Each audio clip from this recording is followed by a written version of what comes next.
la hora de que la situación económica del pueblo cubano se siga agravando. Sabemos cómo ocurrieron los procesos de transición a la democracia en Europa del Este. Sabemos cómo ocurrieron en Checoslovaquia, ahora dos repúblicas, Chequia y Eslovaquia. Se le llamó Revolución de Terciopelo. Fue una de las más, de las menos convulsas, de las más tranquilas, de las menos violentas. Y yo quisiese que aquí ocurriese algo más o menos parecido, lo menos convulso, lo menos violento. Pero eso depende de la actitud de quienes tienen el control aún de la nación, de quienes,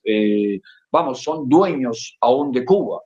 Ellos, en la medida en que se cierren, en la medida en que se muestren más agresivos, más intolerantes,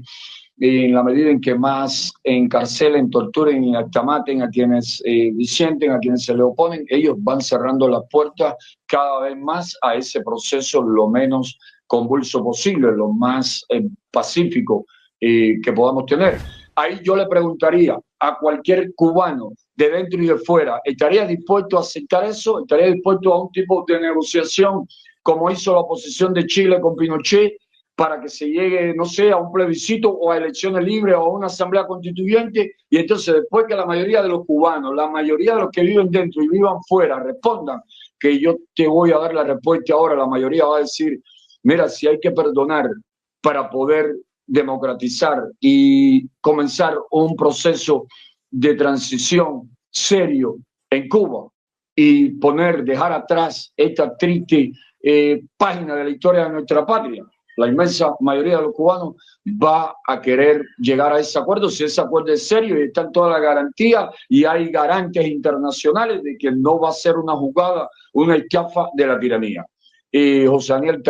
estaría dispuesto incluso a obviar quién fue el que le pateó y le dejó tirado en el piso durante un montón de días arrastrándose para irse a bañar, para poderse bañar en la prisión, porque me patearon, me golpearon el 9 de diciembre, por poner un caso. Me han golpeado centenares de veces, pero esa fue una de las más brutales. Me partieron el tabique de una patada al jefe de la prisión de Malverde, de apellido Pineda. Me dejaron allí en una situación terrible, más nunca le vi la cara hasta ahora, el día que iba saliendo de la prisión, que se paró como diciendo, hoy como lo van a encarcelar, quizás no me arme un meeting de repudio con frases bien fuertes por la pateadura que le di, acompañado de 5 militares más. Yo estaría dispuesto a no acusar a ese individuo y estaría dispuesto a no acusar al que le ha golpeado a mi mujer, a mis hijos, con tal de que los cubanos tengan libertad lo más pronto posible, ya sea en diciembre, en noviembre, en enero del año que viene, y no seguir en este estado de cosas donde muchos de los que nos critican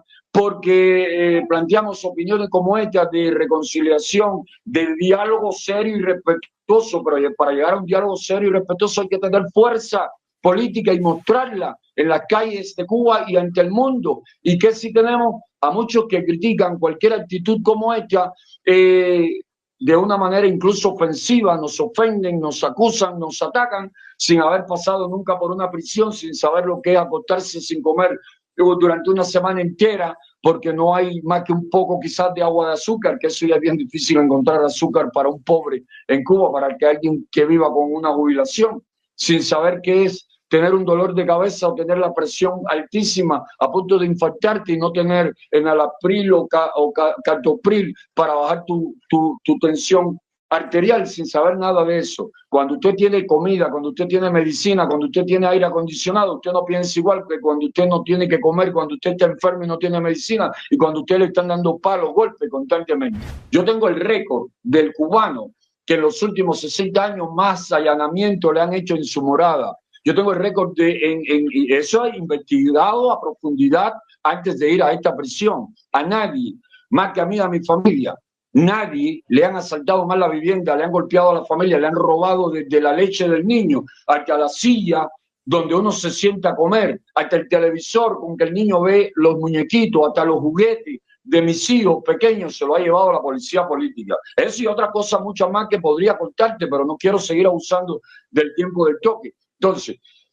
no se sentaba después, Lech Walesa no negoció con Jaruzelski, el hombre que declaró la ley marcial, sacó los tanques a la calle y fue responsable de la muerte de manifestantes pacíficos, de trabajadores en Polonia. No terminaron pactando todo un proceso y no llegó solidaridad al poder con el apoyo del pueblo? ¿Por qué no vamos a optar por esa vía en Cuba? ¿Por qué no vamos a aferrar en que hay que tumbar a la tiranía a toda costa y que no se le puede dar cuartel cuando los que pronuncian eso no tienen ni siquiera 50 seguidores que puedan mostrarlo en una plaza pública de Cuba, sentados exigiendo cambios en Cuba que favorezcan los derechos humanos, la democratización y el bienestar del pueblo? Así que sí, estoy a favor de la reconciliación, estoy a favor de que esto se solucione, pero siempre, siempre defendiendo que la única manera de llegar a ese punto es que nos unifiquemos, que nos comprendamos, que implementemos estrategias y tácticas verdaderamente